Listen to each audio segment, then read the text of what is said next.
지난 7월 24일 경기도 과천 은혜로 교회 신옥주 씨가 구속이 되었습니다. 남태평양 피지에서 신도들과 함께 집단 생활을 하다가 출국하려는 신도들을 감금하고 신도를 집단 폭행한 혐의를 받고 있습니다. 신 씨는 2008년 9월 은혜로 교회의 전신인 바울 사관 아카데미를 개원하면서 이단성을 드러내기 시작했는데, 모든 성경은 방언으로 기록되어 있으며 하나님의 뜻을 밝히는 것이 방언 통역이라고 주장하면서 신천지 예수교 장막 증거 장막 성전, 흔히 신천지라고 불리는 이단이 자주 써먹는 비유풀이를 강조했습니다. 또 신 씨는 예수는 피조물이라고 주장하면서 육체 영생론을 설파하는 등 자의적으로 성경을 해석해 한국 교회의 주요 교단으로부터 이단으로 규정이 되었습니다. 은혜로 교회는 수백 명의 신도가 모이는 사이비 종교 집단으로 급성장했지만, 집단 생활을 하는 신도들 사이에 폭언과 폭행 등의 문제가 발생하게 되었고, 급기야 신 씨는 시한부 종말론을 주장하면서 환란을 피하려면 피난처인 남태평양 피지로 가야 한다라고 주장하면서 400여 명의 신도들과 함께 피지로 건너가 집단 생활을 시작했습니다. 그 결과 가출, 이혼, 직장, 학업, 양육 포기 현상이 빈번하게 나타났고, 참다 못한 피해자 30여 명이 2016년 은혜로 교회 피해자 대책위원회를 구성했습니다. 탈퇴자와 피해자 가족들은 은혜로 교회가 피지에서 탈출하려는 신도를 타작마당이라는 이름으로 집단 폭행하는 등 사이비 종교 집단의 전형적인 형태를 보이고 있다면서 수사를 촉구해 왔습니다. 피해자 조모 씨는 지금까지 피지에서 탈출한 신도만 5, 6명에 이르는 등 문제가 커지자 외교부에서 경찰청에 수사를 의뢰한 것으로 알고 있다라고 하면서, 이 사건은 종교 내부의 문제가 아니라 사이비 집단의 반인륜적 사기 행각에 불과하다고 목청을 높였습니다. 그는 아직도 가족들이 피지에서 생활하고 있다. 그들은 조만간 신 씨가 석방된다며 사건을 대수롭지 않게 여기고 있다면서 대한민국 국민 400여 명이 피지에서 감금 및 폭행, 노동력 착취를 당하고 있는데 정부가 손 놓고 있을 때가 아니다라고 강조를 했습니다. 또 1975년 인류 종말의 때가 확실하다고 가르친 이단이 있습니다. 지금도 저희 동네 골목을 누비면서 포교 활동을 벌이고 있는 여호와의 증인입니다. 당시 여호와의 증인에 빠져있던 한 부부는 교리 중독에 빠지니 정말 보이는 게 없었다라고 하면서 주변에서 쌀, 라면 등 생필품을 사재기하고 보험도 모두 해지했다라고 이야기합니다. 여호와의 증인 신도였다가 80년 탈퇴한 노모 씨는 그때는 정말 종말이 온다는 위기의식에 매일 집집마다 찾아다니며 포교했다라고 이야기하면서 종말의 긴박감 때문인지 신도들은 집단 최면 상태에 빠져 있었다고 회고했습니다. 그러나 당시 시한부 종말론은 불발에 그쳤고 어느 누구도 거기에 대해서 책임을 지지 않았습니다.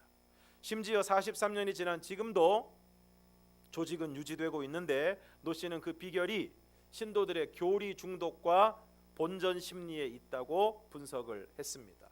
그는 도박판에서 돈을 잃다 보면 어느 순간 이거 사기 아닐까 하는 의심이 들지만 본전 생각에 자리를 털고 일어나지 못한다라고 하면서, 마찬가지로 여호와의 증인 신도들도 시간과 물질 등 모든 인생을 바쳤음에도 인생 미천이 바닥날 때까지 포기하지 못하는 상태에 와 있다고 지적했습니다.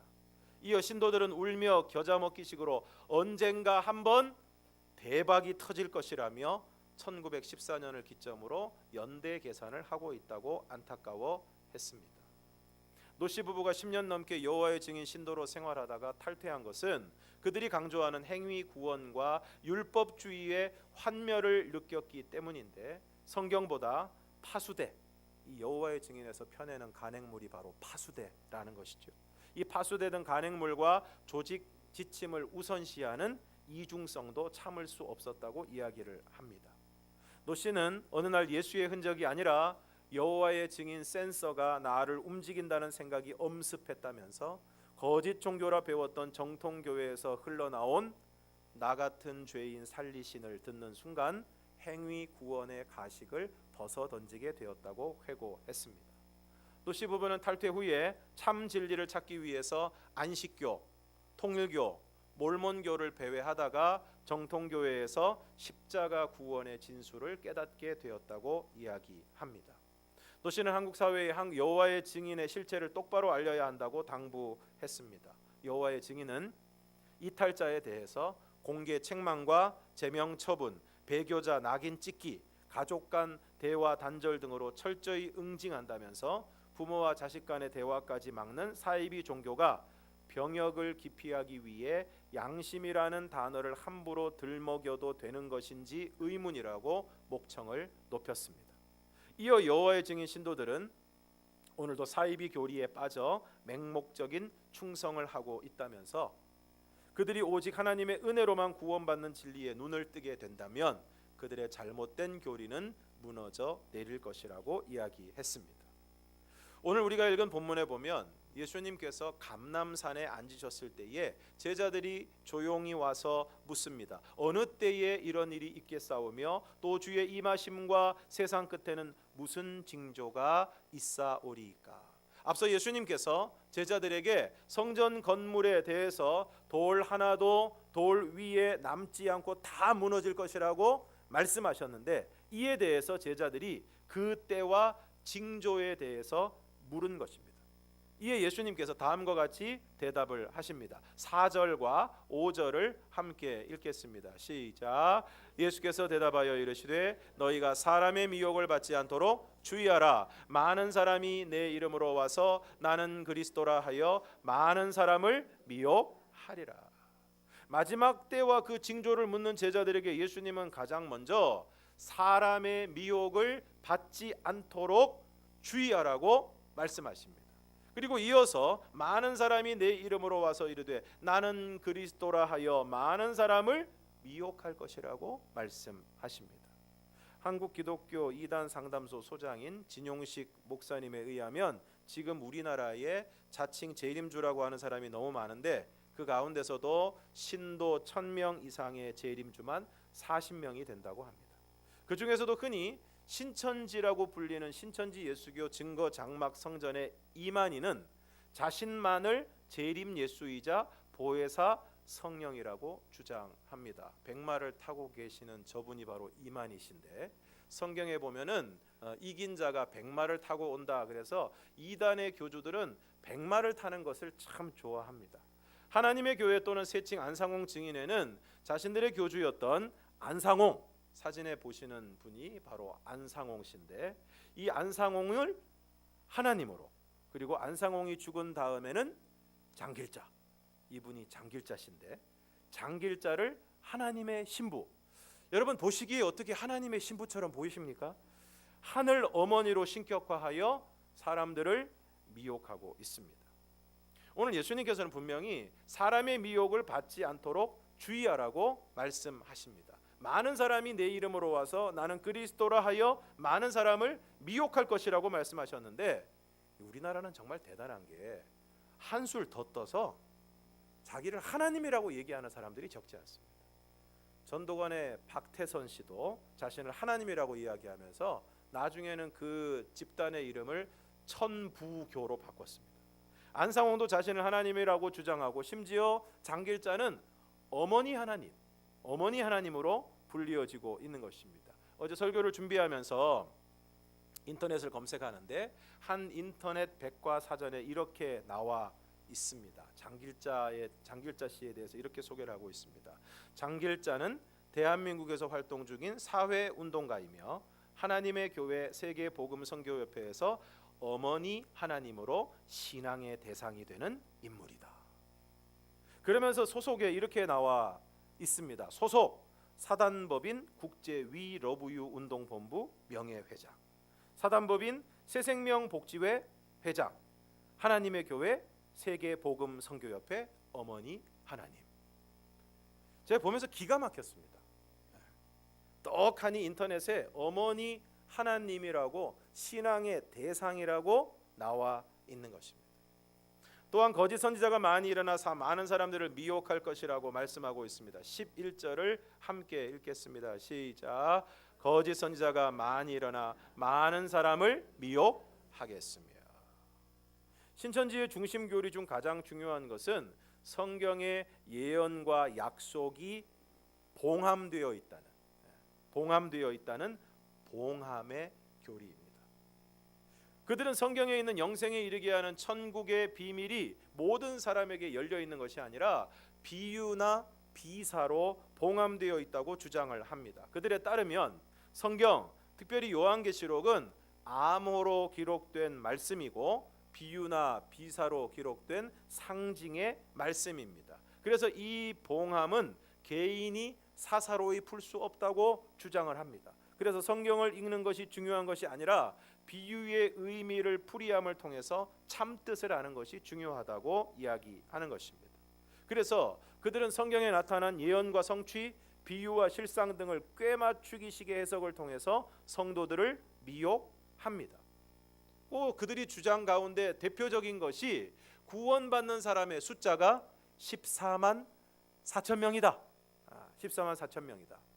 요한계시록에 나오는 이 14만 4천 명을 문자적으로 해석을 해서 구원은 모든 사람에게 열려 있는 것이 아니라 비유의 참 의미를 깨달은 특정한 사람들, 신천지의 등록교인 14만 4천 명에게만 열려 있다고 주장을 합니다.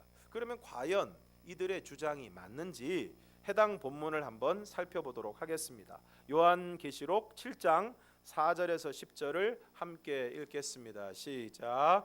내가 인침을 받은 자의 수를 들으니 이스라엘 자손의 각 지파 중에서 인침을 받은 자들이 14만 4천이니 유다 지파 중에 인침을 받은 자가 1만 2천이요 루벤 지파 중에 1만 2천이요 갓 지파 중에 1만 2천이요 아셀 지파 중에 1만 2천이요 납달리 지파 중에 1만 2천이요 므낫세 지파 중에 1만 2천이요 시므온 지파 중에 1만 2천이요 레위 지파 중에 1만 2천이요 이사갈 지파 중에 1만 2천이요 스불론 지파 중에 1만 2천이요 요셉 지파 중에 1만 2천이요 베냐민 지파 중에 인침을 받은 자가 1만 2천이라.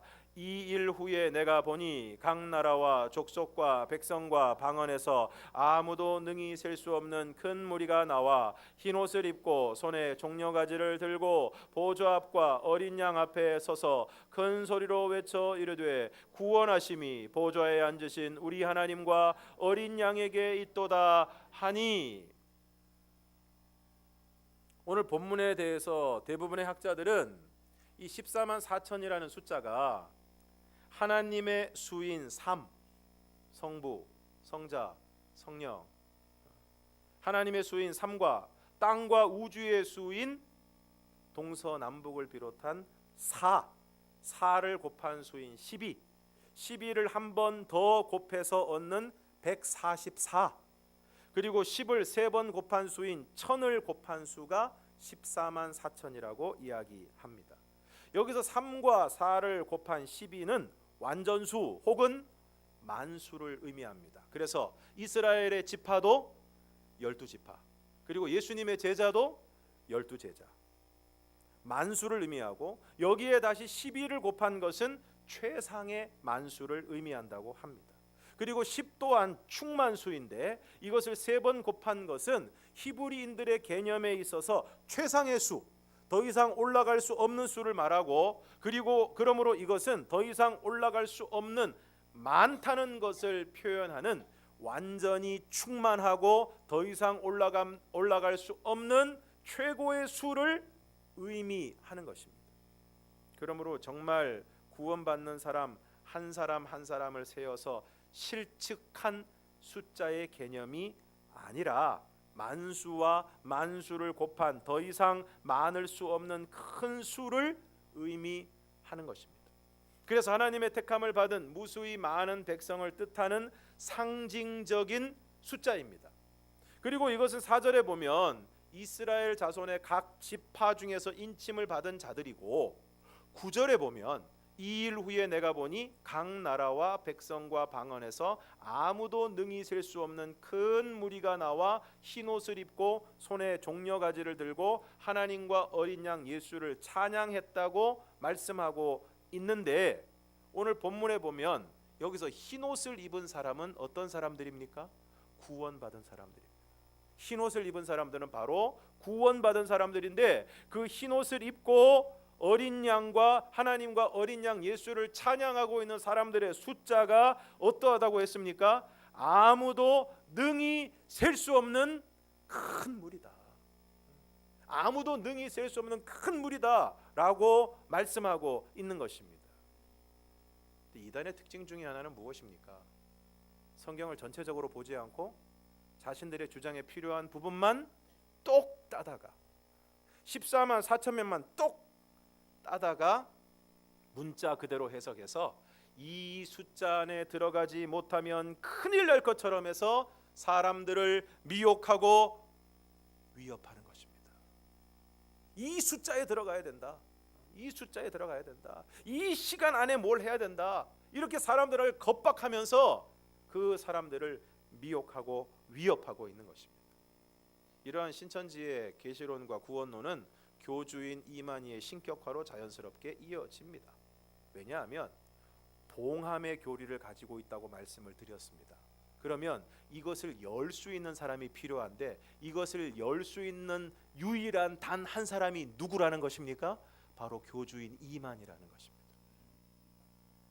이 봉함을 풀 수 있는 사람은 하나님으로부터 참 뜻을 계시받은 사람만이 이것을 열 수 있는데, 그 열쇠를 가진 사람, 이것을 열 수 있는 사람이 바로 이만이라는 것입니다.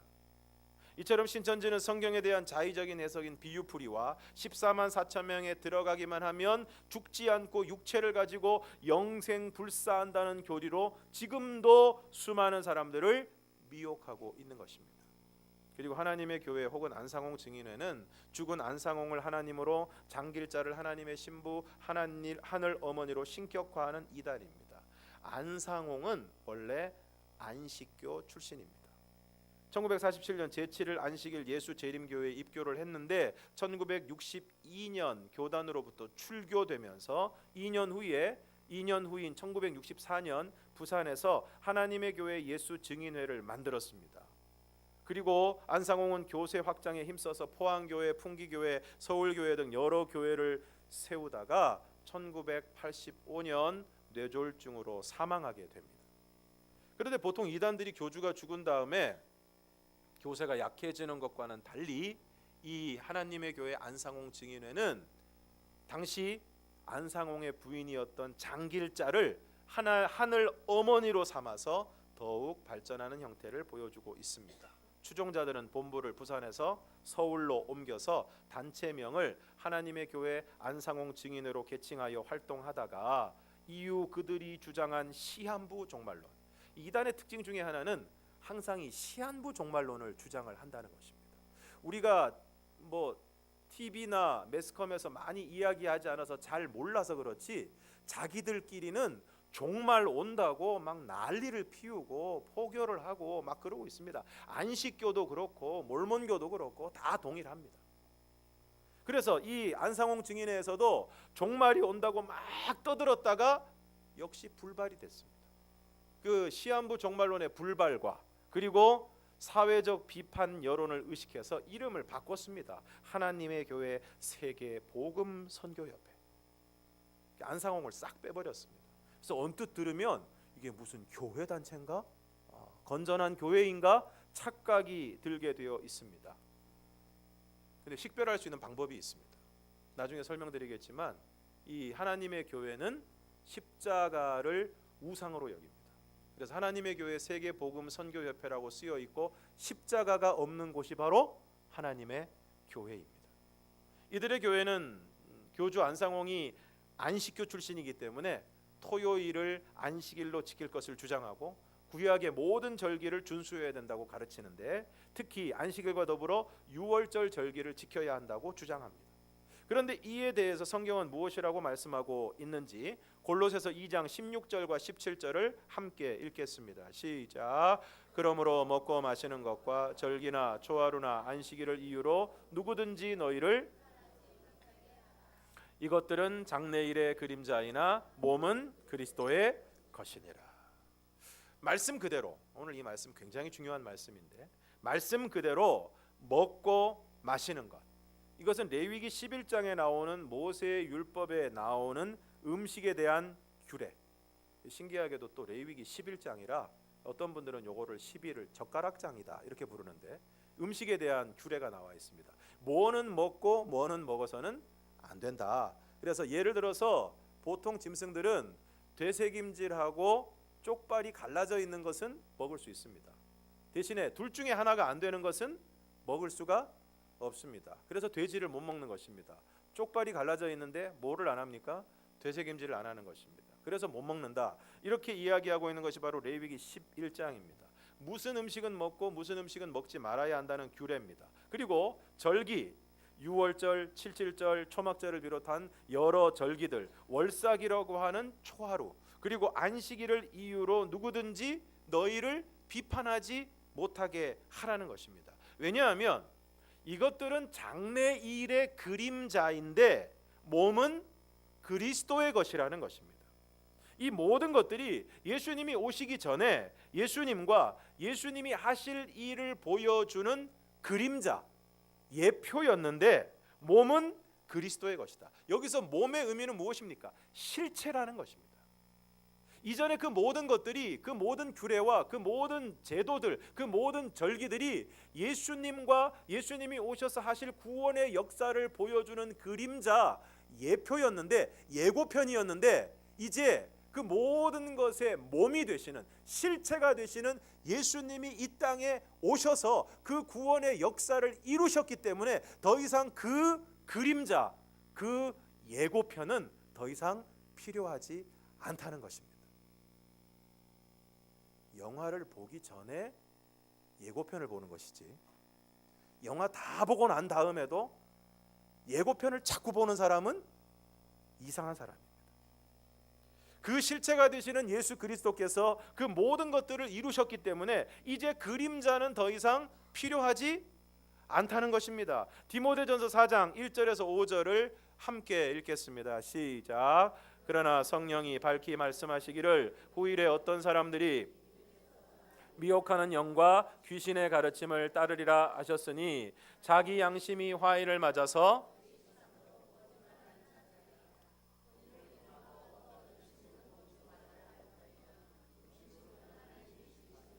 믿는 자들과 진리를 아는 자들이 감사함으로 받을 것이니라. 하나님께서 지으신 모든 것이 선함에 감사함으로 받으면 버릴 것이 없나니 하나님의 말씀과 기도로 거룩하여 짐이라. 후일에 어떤 사람들이 믿음에서 떠나 미혹하는 영과 귀신의 가르침을 따를 것이다. 자기 양심이 화인을 맞아서, 여기서 화인을 맞았다는 것은 마비가 됐다는 거죠. 죽은 양심이라는 것입니다. 외식함으로 겉으로 보여지는 모습만 중요하게 여기고 형식과 절기 등을 중요하게 여기고 그것을 율법적으로 지키는 것을 통해서 거짓말하는 자들이라. 성경이 이미 오래전에 분명하게 예언을 하고 있습니다. 분명하게 얘기하고 있습니다. 어쩌면 그렇게 들어맞는지 하나님의 교회는 어쩌면 그렇게 또 유월절을 지켜야 구원받는다고 떠들어대는지, 또 신천지는 뭐 맥락 없이 또 초막절을 그렇게 열심히 지키는지 성경 말씀에서 조금 더 어긋나지 않습니다. 그러면서 구체적으로 이야기하는 것이 혼인을 금하고 어떤 음식물은 먹지 말라고 할 터이나 거의 정확하게 안식교와 하나님의 교회를 비롯한 율법주의적인 종교를 이야기하고 있는 대목입니다. 아시는 것처럼 안식교는 고기를 먹지 않습니다. 채식을 이야기합니다. 그래서 거기하고 관련된 삼육두유, 두유를 그렇게 열심히 만들어낸 이유가 무엇입니까? 고기를 못 먹게 하니까, 고기 대신 단백질은 섭취해야 되니까 삼육두유가 그렇게 큰 회사가 된 것입니다. 여기에 대해서 무엇이라고 말씀하고 있습니까? 음식물은 하나님이 지으신 바니 믿는 자들과 진리를 아는 자들이 감사함으로 받을 것이니라. 물론 혐오스러운 음식이나 확실한 근거도 없는데 무조건 몸에 좋다고 아무 것이나 먹는 것은 자제되어야 할 것입니다. 한때 우리나라에서 또 그 개구리 알이 몸에 좋다고 해가지고 우리나라 사람들이 온 논과 밭에 가가지고 개구리 알을 다 훑어먹는 바람에 그 다음에 개구리가 덜 나왔다 뭐 이런 얘기도 있는데, 그런 것은 권장할 만한 일이 될 수가 없습니다. 그것은 자제되어야 할 것입니다. 그러나 어떤 음식을 먹느냐 먹지 않느냐 하는 것이 우리의 신앙과 구원과 경건을 좌우하는 것이 아니라는 것입니다. 그리고 이들은 십자가를 우상숭배로 정죄합니다. 그래서 십자가가 있는 모든 정통교회는 이단이며 십자가가 없는 자신들의 교회가 진리의 교회라고 주장을 합니다. 그러나 이러한 논리는 상징과 우상을 구분하지 못하는 것입니다. 물론 십자가가 숭배의 대상이 되어서는 안 될 것입니다. 머리가 아프다, 십자가를 올려놓자, 이것은 안 되는 것입니다.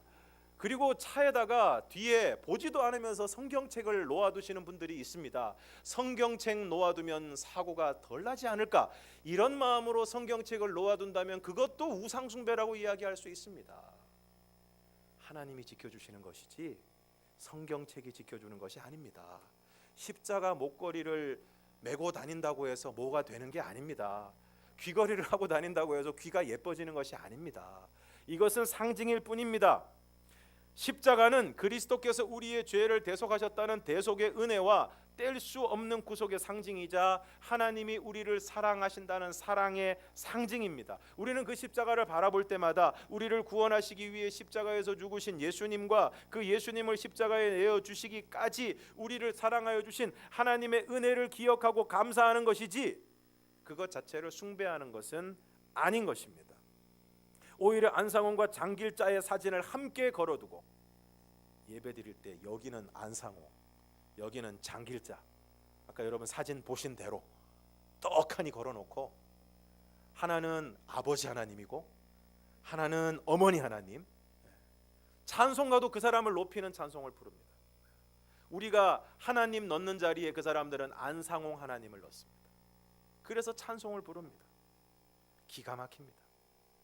그들이야말로 진정한 우상 숭배자인 것입니다.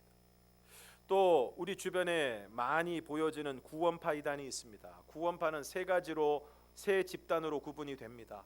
하나는 세월호 사건으로 그 실체가 명확히 드러난 권신찬 유병원의 기독교 복음 침례회, 또 이요한 계열의 대한예수교 침례회, 그리고 박옥수 계열의 기쁜 소식 선교회가 있습니다. 이들을 구원파라고 부르는 것은 서로 비슷한 교리를 가지고 구원 받았습니까? 그래서 구원 받았습니다 라고 하면 몇 월, 며칠, 몇 시에 구원 받았습니까? 라고 질문하기 때문입니다. 이들은 깨닫고 거듭나야 구원을 받는다고 주장하면서 육신의 생일을 기억하는 것처럼 구원파의 교리를 깨달은 영적인 생일이 구원을 받은 증거라고 주장을 합니다. 무엇보다 구원은 하나님의 은혜 안에서 믿음으로 말미암은 것임에도 불구하고 구원에 대한 피동적인 깨달음 자체가 구원을 얻게 하는 것처럼 주장함으로써 구원의 확신과 구원을 동일시하는 잘못을 범하고 있습니다. 요한복음 3장 8절을 함께 읽겠습니다. 시작. 바람이 임의로 불매 어디서 와서 어디로 가는지 알지 못하나니 성령으로 난 사람도 다 그러하니라. 이 본문에서 성령으로 난 사람은 바로 구원받은 사람들을 뜻하는 것인데, 바람이 임의로 부는 것처럼 성령으로 난 사람도 그러하다는 것입니다. 그러므로 우리가 그 순간을 내가 언제 구원받았는지, 언제 거듭났는지, 언제 성령을 받았는지 우리가 그것을 명확하게 인식하고 기억하지 못한다고 하더라도 성령의 역사하심을 통해서 우리는 거듭나고 구원을 얻게 된다는 것입니다. 그러므로 몇 월, 며칠, 몇 시에 구원받았는지 모른다고 해서 혹시 좀 전에 제가 몇 월, 며칠, 몇 시 하니까 가만히 있어봐, 내가 몇 월, 며칠, 몇 시인가 불안해하신 분들이 계시다면 자유하시기를 바랍니다. 그거 중요하지 않습니다. 중요하지 않습니다. 물론 그 순간에 강렬한 체험을 하시는 분들도 있고, 그래서 그 시간이, 그 때가, 그 경험이 나의 구원의 경험이다라고 이야기하실 수 있는 분도 있지만, 사실 우리가 거듭나고 구원을 받는 것은 내 경험만으로 판단할 수 없는 문제이고, 이럴 수 있습니다. 나는 몇 월 며칠 몇 시에 내가 바로 그날이 구원받은 날이고, 그날이 예수 믿은 날이고, 그날이 예수님 만난 날이다, 철석같이 믿고 나중에 천국 가가지고 확인을 해봤더니 벌써 훨씬 이전에 구원을 받았고, 어떤 사람은 그때 구원받는 줄 알았는데 그때는 아니었고, 보니까 나중에 정말 진실한 믿음으로 들어가게 된 것을 확인하게 될 것입니다. 우리의 경험과 우리의 머리로 판단할 수 없는 문제이고, 그러므로 그 시간을 특정한다는 것은 사실 웃기는 일이다라는 것입니다. 이러한 이단들이 성도들에게 접근하는 방식을 보면, 신천지는 기존의 교회를 정통교회처럼 위장하기도 하고, 자기개발 특강이나 신앙, 가정상담, 프로그램, 미술치료나 길거리 설문조사 방식을 통해서 접근합니다. 또 이 신천지가 무서운 것은 정통교인들의 신상 정보를 얻어서 신천지에 가입시킬 대상을 물색합니다.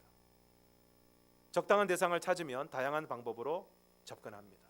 때로는 친절을 베푸는 것을 통해서 이삿짐을 날라주고 음식을 나누고 아이를 돌보아 주는 것을 통해서, 또한 교회를 찾는 신자인 것처럼 접근하기도 하고, 가끔은 어려움에 처한 성도들에게 다른 교회의 직분자 중에 기도에 영험한 분이 있다고 미혹하기도 합니다.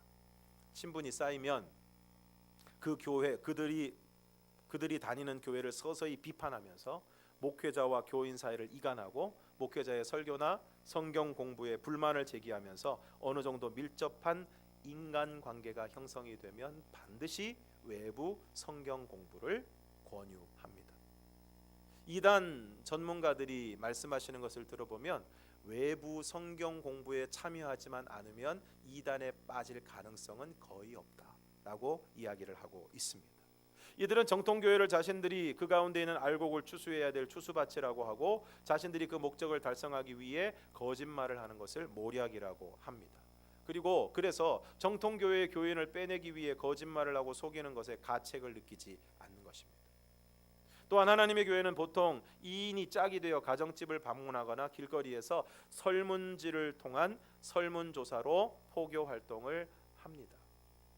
지금 여러 가지 부분에 대해서 여러분들한테 말씀을 드려도 아마 문을 나가시는 순간 대부분 잊어버리시리라 생각을 하고, 핵심은 안타깝게도 이제 설문조사에 섣불리 응하지 마시고, 길거리에서 여러분을 붙잡거든 붙잡히지 마시고, 갑자기 어떤 사람이 나한테 갑자기 잘해준다, 물론 우리 교인 가운데 잘해주는 사람은 기쁜 일이지만, 잘 알지도 못하는데 너무 갑자기 잘해준다, 그리고 평소에 잘 연락이 없다가 갑자기 연락이 와서 만나자고 한다, 그러면 일단 의심을 해봐야 할 것입니다. 일단 경계해야 할 것입니다. 경계해야 될 것입니다. 이처럼 오늘 우리 주변에는 수많은 이단들이 다름 아닌 오늘 저와 여러분과 같은 성도들, 이단들의 특징 중에 하나가 뭡니까? 절대 안 믿는 사람들을 전도하는 게 아닙니다. 이미 믿고 있는 교인들이 다 계십니다. 그래서 그 사람들을 호시탐탐 노리고 미혹하려고 애를 쓰고 있는 것입니다. 어떻게 대처를 해야 되겠습니까? 마태복음 24장 23절에서 26절을 함께 읽겠습니다. 시작. 그때 사람이 너희에게 말하되 보라 그리스도가 여기 있다 혹은 저기 있다 하여도 믿지 말라. 거짓 그리스도들과 거짓 선지자들이 일어나 큰 표적과 기사를 보여 할 수만 있으면 택하신 자들도 미혹하리라. 보라 내가 너희에게 미리 말하였노라. 그러면 사람들이 너희에게 말하되 보라 그리스도가 광야에 있다 하여도 나가지 말고 보라 골방에 있다 하여도 믿지 말라. 오늘 이거 예수님께서 말씀하신 것입니다. 이미 예수님 당시에 예수님께서 제자들을 향해서 이미 분명하게 말씀하신 것입니다. 사람들이 그리스도가 여기 있다 저기 있다 하여도 믿지 말라는 것입니다. 우리나라 사람들은 뭐 있다 그러면 우르르 몰려갑니다. 뭐 좀 한다 뭐 영험하다 그러면 또 우르르 몰려갑니다. 여기 기도원이다 그러면 또 우르르 몰려갑니다. 여기 설렁탕집이다 그러면 또 거기 다 몰려갑니다. 몰려가는 걸 잘합니다. 사람들이 모여서 웅성웅성하고 있으면은 뭔지도 모르고 그냥 다 따라갑니다. 오늘 우리가 믿을 분은 성부 하나님, 성자 예수님, 성령 하나님, 삼위일체 하나님 뿐입니다. 삼위일체 하나님 이외에 그 어떤 대상도 우리의 믿음의 대상이 될 수 없습니다. 이만희는 보혜사가 아닙니다. 안상홍, 장길자. 저는 설교 준비하면서도 사진을 이렇게 들여다봤는데 어떻게 이런 분들을 하나님으로 믿을 수 있을까? 믿음에 있어 중요한 것은 믿음의 대상입니다. 여러분, 이스라엘 백성들이 왜 망했습니까? 한 분 하나님을 섬겨야 될 이스라엘 백성들이 하나님이 아닌 우상을 하나님처럼 섬겼기 때문입니다. 그러므로 오늘 우리는 특별히 영적으로 홍탁하고 수많은 이단들이 판을 치는 이 시대에 다시 한번 우리의 믿음의 대상을 분명히 해야 할 것입니다. 그리고 26절에 보면 보라 그리스도가 광야에 있다 해도 나가지 말고 보라 골방에 있다 해도 믿지 말라고 말씀하고 있습니다. 오늘날 이단에 빠지는 분들을 보면 그렇게 가지 말라고 했는데 가는 것입니다. 나는 괜찮다고 하면서 가는 것입니다. 그렇게 만나지 말라고 했는데 만나고 연락을 하지 말라고 했는데 연락을 하는 것입니다. 그러다 빠지는 것입니다. 그래서 주님께서 일찍이 말씀하셨습니다. 나가지 말고 믿지 말라. 요한이서 1장 7절에서 11절을 함께 읽겠습니다. 시작. 미혹하는 자가 세상에 많이 나왔나니 이는 예수 그리스도께서 육체로 오심을 부인하는 자라.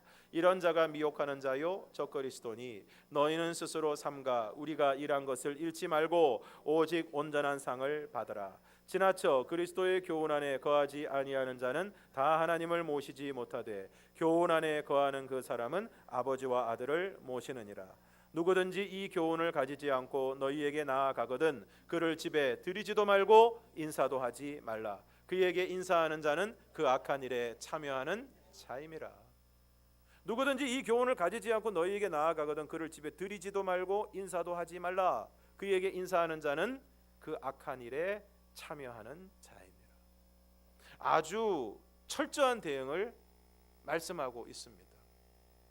전에 저희 집에도 한번 오셨는데 누구시냐고 했더니 딱 분위기 보니까 그런 분들인데 누구시냐고 했더니 물 좀 달라고 그러시는 겁니다. 물 한 잔만 먹고 가겠다고. 그래서 저희가 이렇게 보니까 틀림없이 그런 분들이에요. 그래서 죄송하다고 말씀드리고 드리지 않았습니다. 유혹도 미혹도 보이스피싱도 처음부터 단호하게 그리고 철저하게 대응해야 합니다. 왜 그래야 합니까? 왜 우리들이 이단에 대해서 이토록 철저하게 대응을 해야 합니까? 아니 저번에도 이단에 대한 설교하고 그 저번에도 이단에 대한 설교했는데 뭘 또 이단에 대한 설교를 하고 뭘 또 이단 경계주의를 만들어서 또 이런 얘기를 또 들어야 되나? 왜 그래야 되느냐? 8절에 보면 너희는 스스로 삼가 우리가 일한 것을 잃지 말고라고 말씀하고 있습니다. 이단에 빠지면 우리가 일한 것을 잃어버립니다. 우리가 구원을 위해 일한 것, 예수 그리스도를 믿음으로 구원을 얻는다는 그 믿음을 잃어버립니다. 대상이 잘못되든 신앙의 방식이 잘못되든 예수 그리스도를 믿음으로 구원받는다는 믿음에서 벗어나면 구원을 잃어버리게 되는 것입니다. 만약 이단에 가도 구원이 있다면 이단 경계주의를 할 필요도 없고 오늘과 같은 설교를 할 필요도 없을 것입니다. 오늘 우리는 좀 더 교양 있게 살기 위해 좀 더 도덕적으로 살기 위해 예수를 믿는 것이 아닙니다. 오늘 우리는 구원을 받기 위해 예수를 믿는 것입니다. 그런데 이단에 빠지면 그 구원을 잃어버리는 것입니다. 아니 구원받기 위해서 예수를 믿는데 그 구원을 잃어버리면 다 잃어버리는 것입니다. 다 잃어버리는 것입니다. 오늘 우리는 세상을 살아가는 가운데 여러 가지 불행 가운데 있는 사람들을 보면서 안타까워합니다. 갑자기 병이 생기고 또 물질을 잃어버리고 또 여러 가지 어려움 당하는 사람들을 불쌍하게 생각합니다. 그러나 그 모든 사람보다 불쌍한 사람이 누구인지 아십니까? 잘못된 미혹 때문에 자신의 구원을 잃어버리는 사람입니다. 예수 그리스도를 믿는 믿음으로부터 떠나는 사람들입니다. 그 사람들이야말로 이 세상에서, 아니 다음 세상에서도 가장 안타까운 사람들일 수밖에 없습니다. 그러므로 오늘 우리는 정신 바짝 차리고 다른 어떤 사람이 아닌, 다른 어떤 이름이 아닌 오직 예수 그리스도를 믿음으로 율법을 행하고 절기를 지키고 음식을 가려 먹는 것이 아니라 오직 예수 그리스도를 믿음으로 구원을 받는다는 바른 믿음 위에 굳건히 서서 말씀을 따라 살아가고, 오늘 사도 바울이 고백한 것처럼 나는 선한 싸움을 싸우고 달려갈 길을 마치고 믿음을 지켰으니 이제 의의 면류관이 예비되어 있다라고 당당하게 말한 것처럼 오늘 저와 여러분이 끝까지 바른 믿음을 지킴으로 의의 면류관을 받아 누리는 저와 여러분이 되기를 주님의 이름으로 축원합니다. 기도하겠습니다.